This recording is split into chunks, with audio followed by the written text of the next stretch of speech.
Alors, Monsieur Abdou, nous nous retrouvons pour la troisième partie. Merci encore d'être venu pour nous éclaircir en fait sur tout ce qui est réseaux sociaux et tout. Donc, vous étiez en train de dire dans la deuxième partie à la fin que les publicités qu'on peut croiser sur YouTube, sur les réseaux sociaux et tout, sont pas là de manière anodine.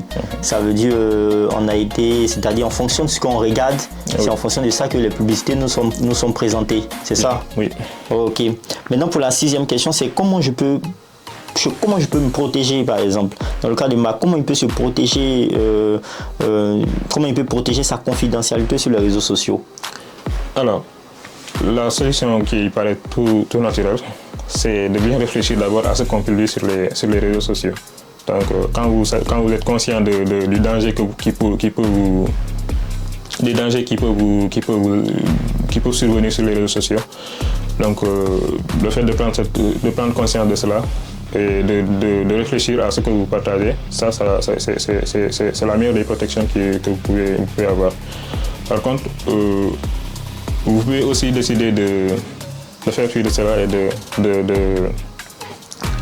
mettre à jour vos politiques de confidentialité, parce que toute plateforme est obligée de fournir des paramètres de confidentialité. C'est dans les réglementations. Ils sont aussi soumis à des réglementations. Donc, vous pouvez décider de mettre à jour vos politiques de confidentialité. Parce que ce n'est pas seulement vous qui pouvez forcément divulguer vos propres informations. Quand vous faites pirater, par exemple, une autre personne mal intentionnée peut divulguer certaines informations, parce que dans votre compte, vous avez stocké des choses que vous n'avez pas encore peut-être publiées et qui sont toujours dans votre compte, dans un état non publié, quoi. Et quand quelqu'un vous pirate, par exemple, c'est-à-dire que quelqu'un a accès à votre compte sans votre autorisation, cela peut être aussi un moyen d'attenter à votre vie privée. Et pour se protéger de cela, il y a énormément de solutions, mais la meilleure, c'est l'authentification à plusieurs facteurs. Donc, l'authentification à plusieurs facteurs, c'est le fait de se connecter à l'aide de plusieurs outils en quelque sorte. Donc, vous devez à la fois vous renseigner votre mot de passe, mais après vous recevez par exemple un code sur votre téléphone pour confirmer que c'est bien vous. Donc disons que quand quelqu'un vous vole votre téléphone par exemple, ou bien quand quelqu'un vous connaît votre email et votre mot de passe et qu'il essaie de se connecter à votre compte Twitter par exemple, il ne pourra pas accéder à votre compte tant qu'il n'aura pas renseigné le code d'accès que Twitter vous aura envoyé dans votre second outil, qui est votre numéro de téléphone. Donc cette personne-là ne pourra pas se connecter à votre compte. Donc ça, c'est une sorte de protection, l'authentification à plusieurs facteurs. Donc voilà, c'est un peu ces choses-là. Il y a plusieurs paramètres de confidentialité que vous pouvez mettre à jour et qui peuvent être des moyens de protection pour vous. D'accord. Toujours dans ce cadre-là, déjà moi, j'ai eu un cas pratique. J'ai été piraté. Mon compte Facebook a été piraté. Ouais. Voilà, mon compte Facebook, Bromax Stéphane Amandé, sur Facebook, ça a été piraté. Et comme vous l'avez dit, il y avait c'est-à-dire la sécurité à double niveau.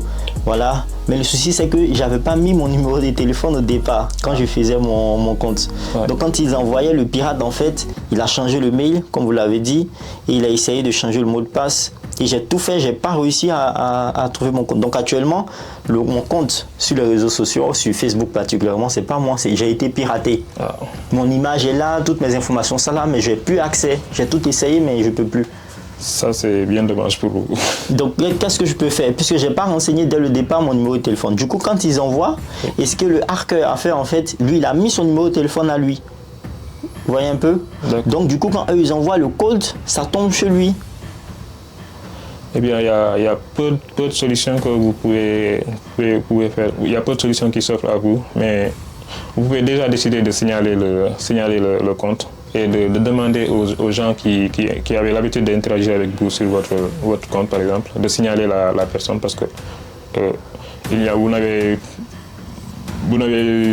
actuellement pas une information qui permet de récupérer votre compte en quelque sorte. Si vous aviez au moins renseigné votre numéro de téléphone, là, vous aurez pu avoir des chances de récupérer ce compte-là. Mais en l'état, soit vous signalez le compte ou bien mais ce sera quand même difficile de récupérer ce compte-là, sachant qu'il a déjà changé qu'il a déjà mis son numéro et qu'il se l'est approprié.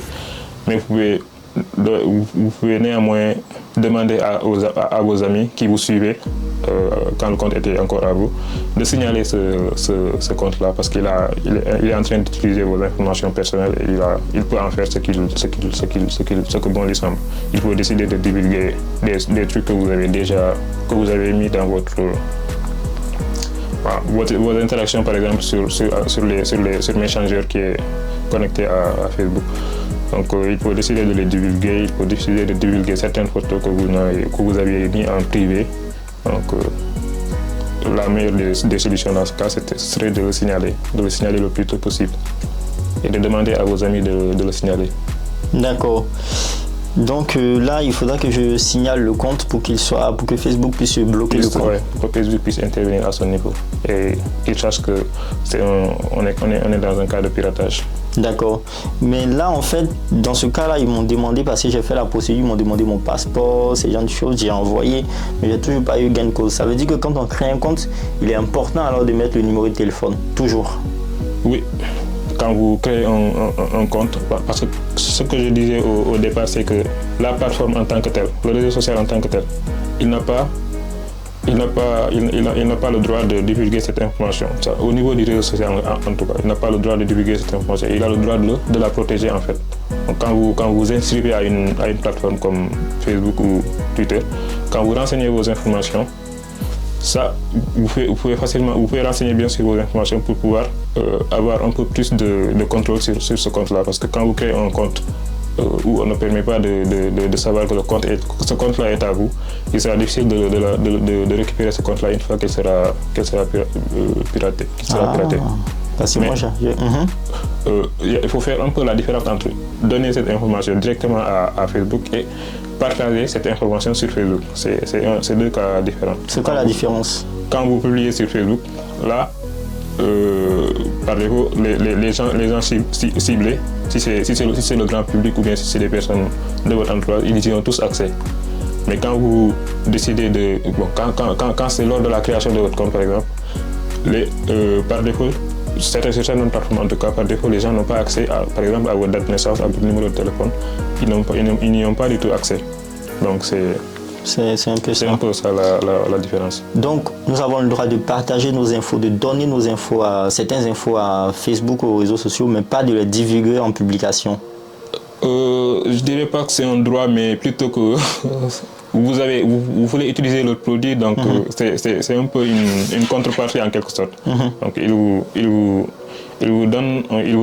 rend un service et en retour vous le fournissez des informations sur vous. Et ces informations-là, ils vont s'en servir pour faire des choses les publicités ciblées par exemple qu'on a parlé tantôt. À propos de ces informations, est-ce que les réseaux sociaux peuvent les vendre?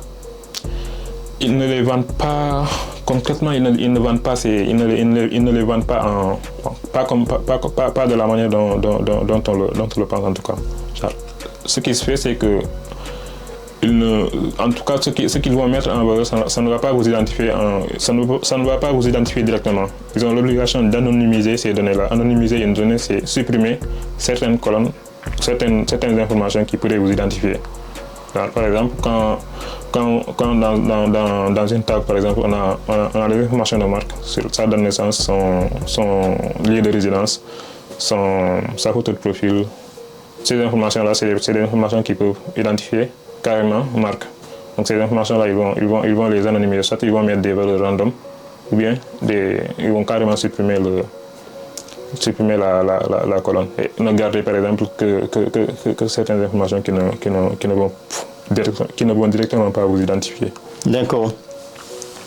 Donc, et ça, ils vont s'en servir pour faire de la publicité ciblée. Donc, les plateformes peuvent prendre ces données anonymisées. Ils peuvent vendre ces données anonymisées, bien sûr. Les autres applications tierces peuvent s'en servir pour faire des modèles prédictifs, par exemple, qui vont analyser des tendances, par exemple, qui vont faire des suggestions, ces choses-là. Très bien. Merci, M. Abdou, pour cette série de réponses-questions.